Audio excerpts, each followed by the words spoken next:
Hello and welcome to Palace Intrigue. I am your host, Mark Francis.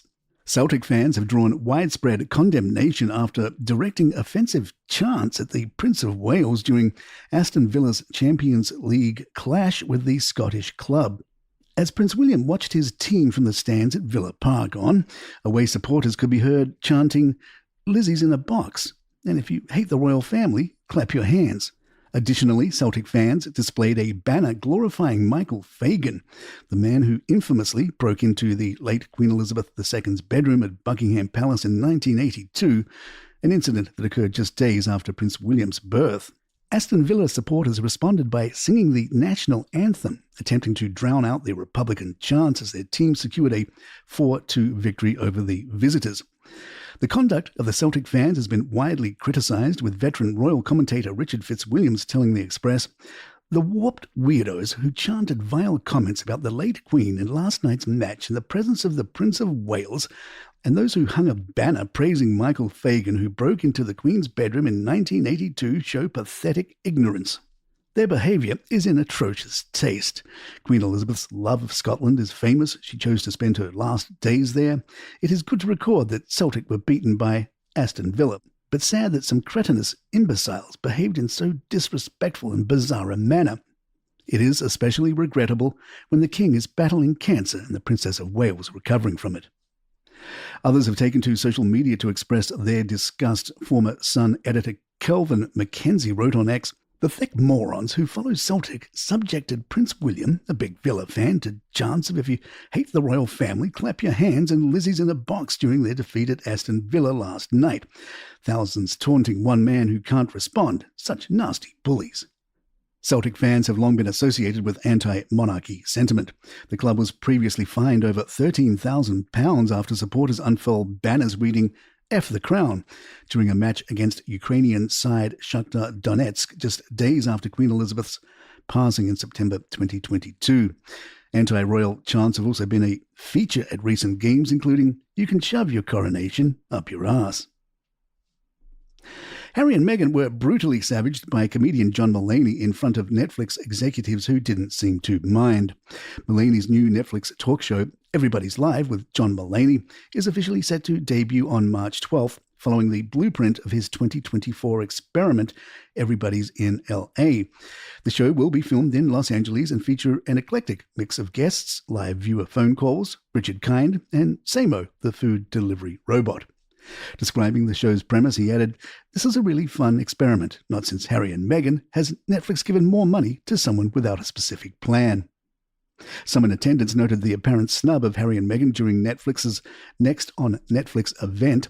"It was shocking to me that Netflix would seemingly allow Meghan and Harry to be ridiculed at such a prestige event," one insider told Mirror. "The head honchos were all there. And how strange that a show by the couple who signed a multi-million-dollar deal with Netflix barely featured, apart from one brief clip and a montage. Even filmmaker Tyler Perry, the guy who loaned his LA house to the Sussexes after Megxit, got a mention. It really felt like Netflix don't give a damn." Back in 2020, Mulaney was on Late Night with Seth Meyers and said, "You know, it's weird, right, that Meghan and Harry left? You thought rolling with those dorks in church clothes would be fun. Had you been told it was non-stop laughs because you were thinking of the Munsters, you silly goose? You dumb ginger, don't leave your title just because you don't like your 94-year-old grandma. That's the definition of something you wait out, gangster. I am pretty sure Father Time is going to sort out the case of the very old bummer woman who had 30 months to live." Mulaney then added, "Too mean." With the Invictus Games just around the corner, Prince Harry is finalising the guest list for the Vancouver event, and it appears he'll have some royal company. Prince Joachim and Princess Marie of Denmark, I think I always say his name wrong, have confirmed their attendance, adding a bit of international royal flair to the games, which honour ill and injured service personnel and veterans. Speculation is also mounting that Meghan Markle will join her husband in Canada. The Danish royal couple's presence is particularly noteworthy given their own turbulent family history, one that bears striking similarities to the Sussexes' journey. Joachim and Marie relocated to the US in 2023 after Queen Margrethe stripped their children of the royal titles. Joachim later reflected on the move, saying, "We've moved on." Marie, however, had previously expressed that the change was about more than just status. It's their identity since they were born, so it's more than just what people see as a title. Despite initial tensions, the Danish royals seem to have mended fences, recently reuniting with King Frederick and Queen Mary for New Year's celebrations. That stands in contrast to Harry and Meghan, whose relationship with the British royal family remains frosty. And get ready to throw up in your mouth with this next story. Prince Andrew's already tarnished reputation has taken another hit with the revelation of emails suggesting he remained in contact with Jeffrey Epstein for longer than previously admitted.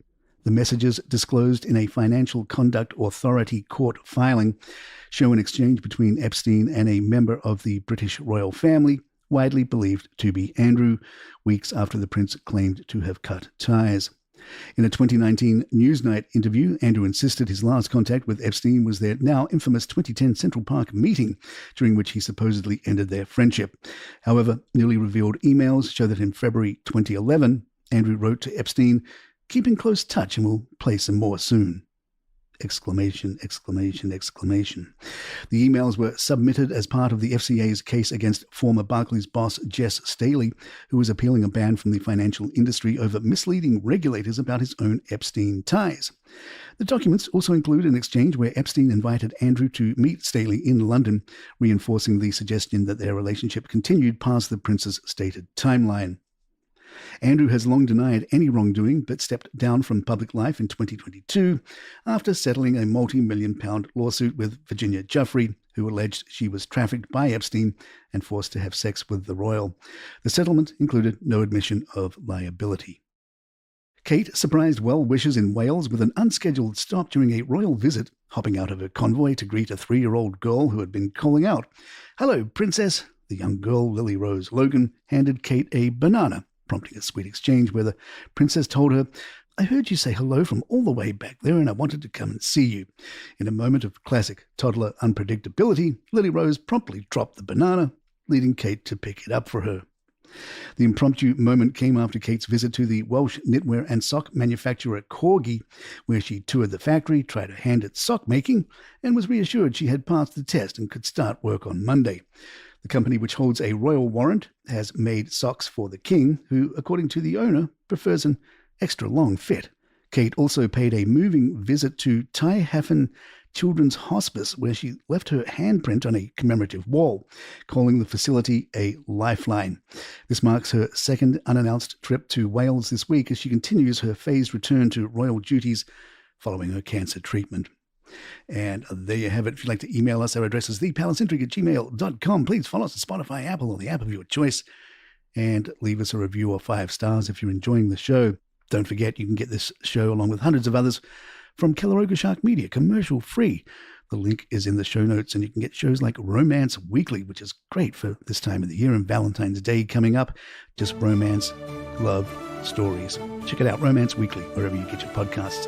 I'm Mark Francis. My thanks to John McDermott. This is Palace Intrigue. Good times.